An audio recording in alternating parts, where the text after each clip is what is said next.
Good morning, friends. Hello. How are you all this morning? Hope you're doing great. It's a good day. This last day of July. Good morning, everybody. Little Hard Rock Cafe mug up.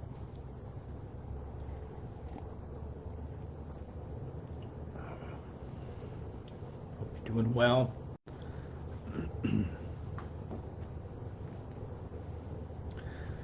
Hey, Vicki Neville. Hello, hello, hello. Hello, friends. Hope you're doing all right. Finding your way this morning. It is not as hot this today, but the air is thick. You could cut a slice of it. It is that high humidity summertime jam that just makes you want to do nothing.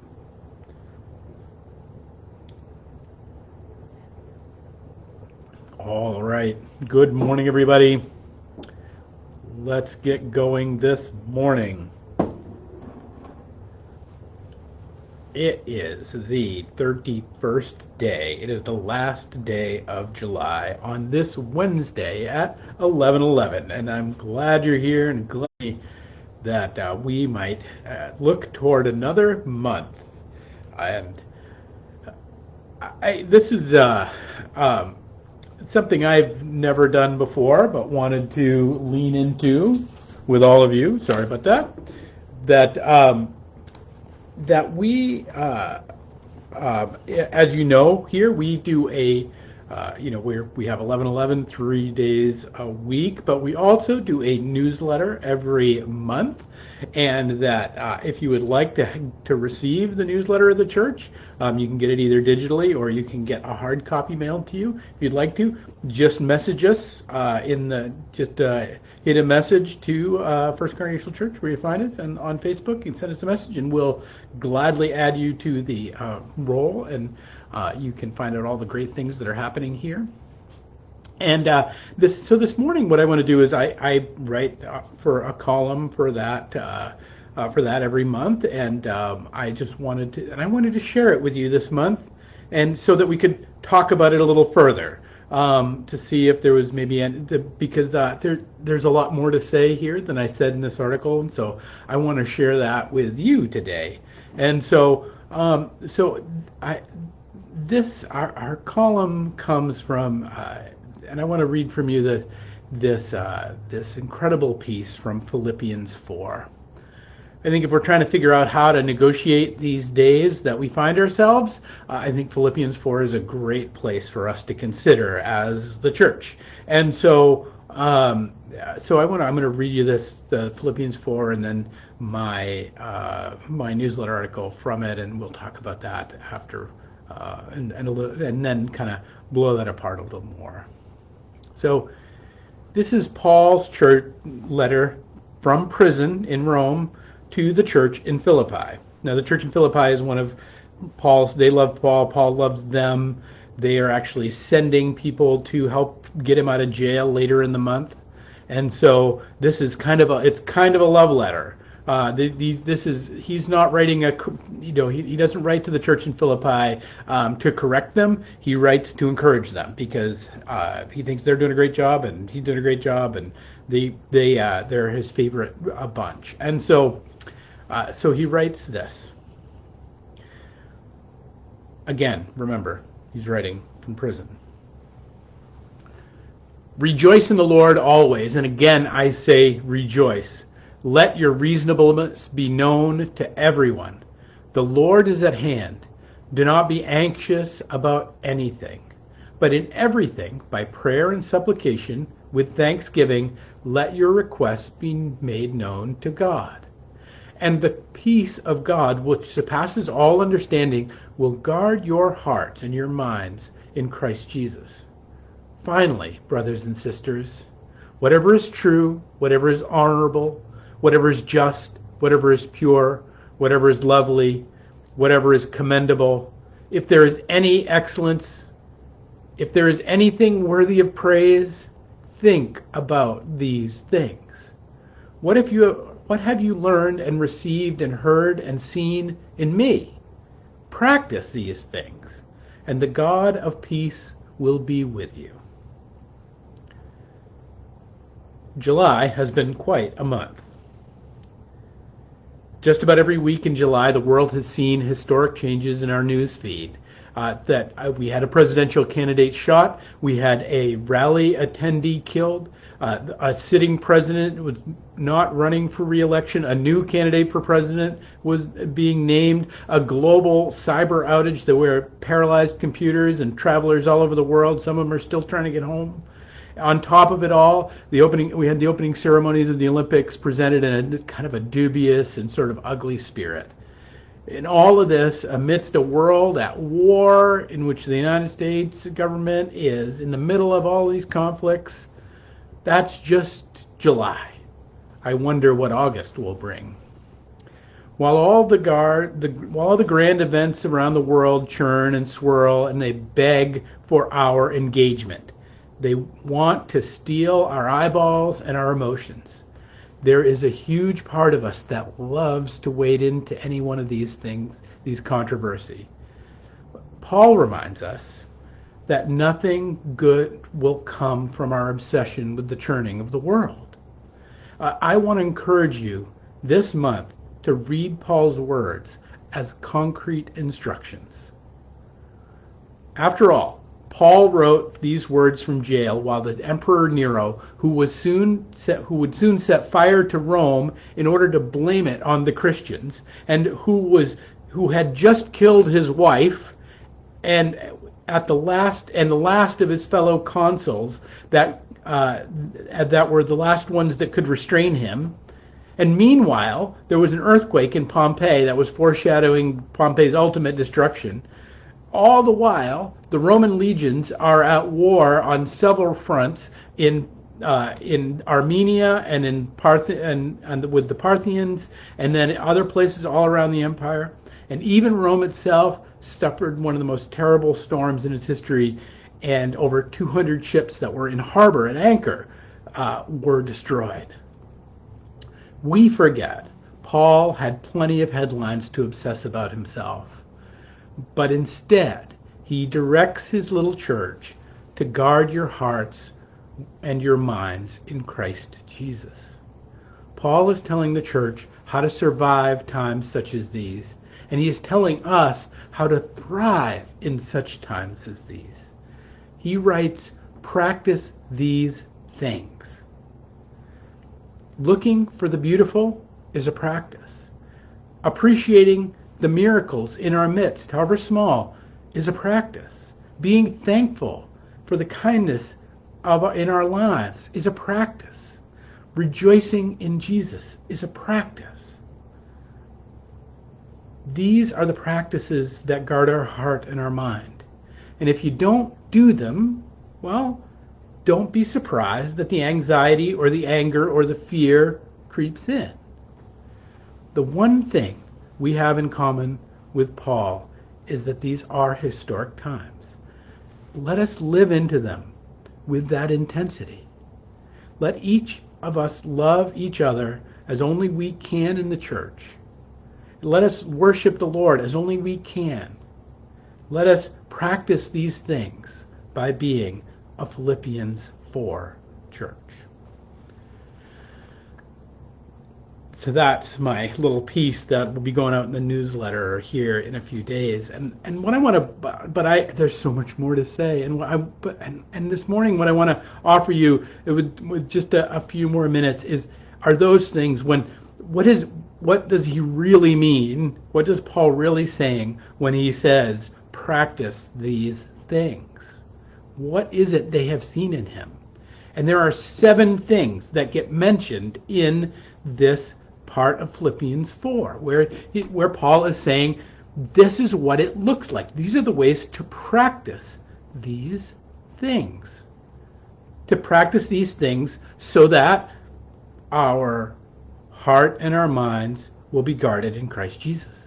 That's the promise. So I want to run us through, which this is, this is, you get the extra part. This isn't in the article. I want to run us through quickly the 7 things that are in this passage.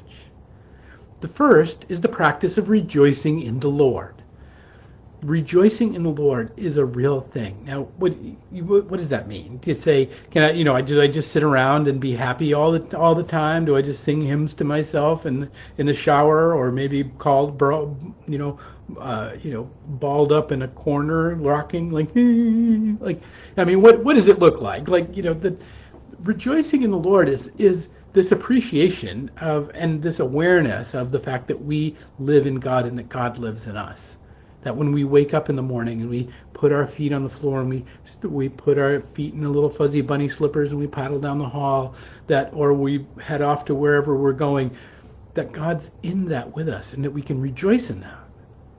That I come not to make you servants, not to make you slaves, but I come to call you friends.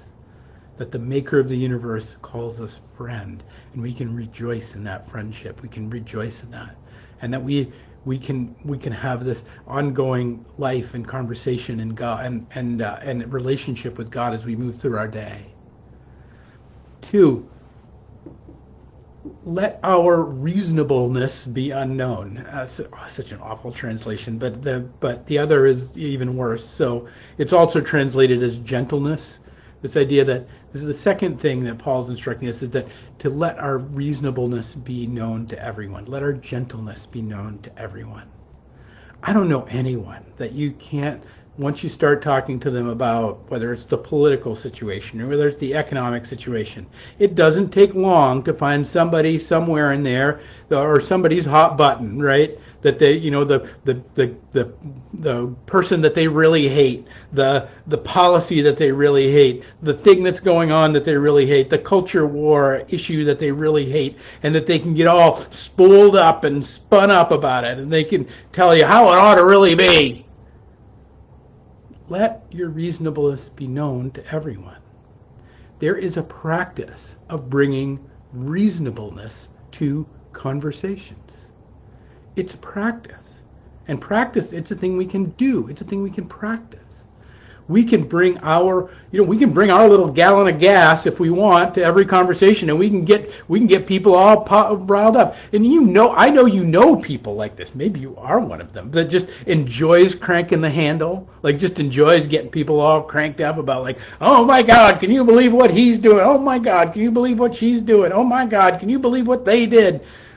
We can get all that, or we can make a practice of being reasonable to a situation and bringing our gentleness, bringing our reasonable to be a soothing spirit in it.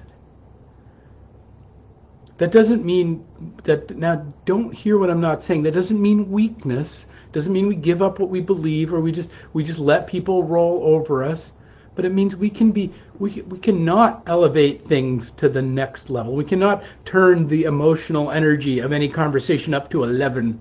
We can actually be in the practice of turning it down, of having reasonable conversations and gentle conversations. Third is that do not be anxious about anything.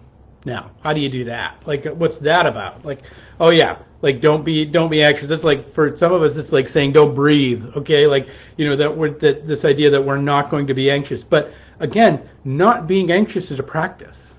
Yesterday I talked about breathing. And why did I talk about breathing? Because if you want to learn how to practice non-anxiety, go listen to yesterday. It will go listen to what it means to breathe deeply and to consciously breathe deeply. That is one practice among many between meditation and prayer and spiritual pilgrimage and every one of the disciplines and fasting and all of the spiritual disciplines that God has given us, that the church has immortalized. All of them are essentially there to combat anxiety, that we don't spool ourselves up and worry about things that we can't control. Practice not being anxious, and which means doing some things to tend our anxiety. Fourth is prayer and supplication. So this notion of being in prayer. Do you have a regular prayer discipline? Do you have a regular supplication discipline? Now, what is a supplication? Not everybody knows what that is. Prayer and supplication. That is prayer is often goes with confession. And that doesn't mean you're engaging in confession, but what it means is that you understand you're not God, and that you offer up the things of your life to God. You look at your life and you say, "Boy, there's something I can't do anything about," and I place it in God's hands quite intentionally. That through prayer and supplication we come to God. Practice that. It's a thing you can do. It's not just a good idea. It's an actual practice that the church has done for 2,000 years. Fifth is thanksgiving. Of all of these, I think that might be the practice of thanksgiving might be the most powerful thing in this age, because one of the things once we start practicing thanksgiving, so many of these other things follow along. Thanksgiving becomes, in many ways, the first practice of all of these things. When we step into Thanksgiving, it's a whole lot harder to be anxious. When we step into Thanksgiving, it places us in proper supplication to God. When we step into Thanksgiving, it's a whole lot easier to rejoice in our journey with God every day. The most basic practice is what's called the examen, which is by Ignatius came up with. What is the thing that you are most thankful for that happened today? What is the thing and why? What is the thing that you're least thankful for that happened today, and why? That let these and spend some time with God. Spend some time maybe journaling with those things of saying, this is what I'm most thankful for, and this is why I'm today. This is what I'm most thankful for, and this is what I'm least thankful for. This is the thing I can least figure out how to be thankful for. And it's often a point of confusion. Like, I don't know why this thing's going on, because there's just nothing to be thankful in it. Offering spending some time with those, because they will unlock so many of these other things that Paul is inviting us to. Number 6, let your requests be known to God. Talk to God about what you want to see happen in the world. Don't scream at your television. It doesn't hear you. Don't scream at your uncle at Sunday dinner, because he doesn't hear you. Don't scream at the other people around you in your family. They don't want to hear it. Talk to God about the things that maybe they want to hear it. I'm sure they love you, and I'm sure it's great. But you hear what I'm saying? That we're so busy talking, and so often, don't get in a flame war with somebody online. You're probably the statistics are, if you're arguing with somebody online, you are probably arguing with a bot. Like by 60%, the chances are you're arguing with a little computer somewhere that is generating AI things. Don't argue with people online. It's a place of it's sheer anxiety producing. But let your requests be known to God. Lord, I don't know what you're doing with this in our world. I don't know what you're doing with this in my life. But I want peace from this. I want this to be resolved in a beautiful way. I want whatever. Because this is the thing, is we're so fixated these days with what we don't want. I don't want that guy. I don't want that person. I don't want that event. I don't want them talking about this. I don't want those people doing that. We have massive ideas of a negative image in this world. But the problem is, you can't build a negative image. If you're trying to build a building, you pick up a piece of paper that are the blueprints, and it's blank, because that's a negative image of a blueprint, is a blank sheet of paper. Well, you can't build that. It may not have any of the things. It may not have you may not want to build a Walgreens. You may want to build a hospital, or a church. But you have to build. You have to design what you want to build in life. Tell God what you want things to look like. it will make the practice of doing that will transform you. Simply in the idea is that will help you let go of all of those negative images. I don't want that. I don't want that. I don't want that. That's great. I don't care about the things that you don't want. What do you want? What would a resolved world look like? What would a better place look like? And ask God for that. What would a better day than the day that you're having right now look like? Not just with the absence of the bad thing that's happening in your day. That's not it. What would be the positive result of that? Ask God for the things that you want. And lastly, think on the true and the good and the beautiful. That whatever is honorable, whatever is just, whatever is pure, whatever is lovely, whatever is commendable, if there is excellence or if there's anything worthy of praise, think on these things. The devils of our lives prey on the anxieties, and they prey on despair. I really believe those are the two big devils of our day: despair and anxiety. We talked about anxiety before, but when we're thinking on the bad things, when we're thinking on the things that are not true, that are not good, that are not beautiful, that are not that beautiful list that Paul lays out that is just so transcendent, that don't meet those requirements. When we're busy thinking on those things, we are thinking on things of despair. We are inviting despair into our souls and our hearts. Again, that doesn't mean we should not put a positive image into the world of what we want our lives to look like and what we want our world to look like. We should talk to God about that. And that, likely, if we listen, God will talk back to us. But that's another thing. But if we spend our time doom scrolling.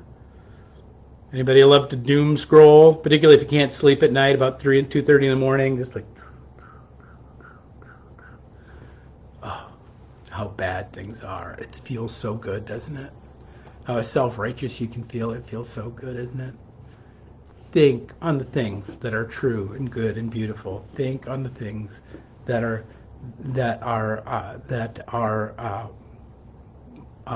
of excellence, that are honorable, that are just, that are pure, that are lovely, that are commendable, and that are worthy of praise.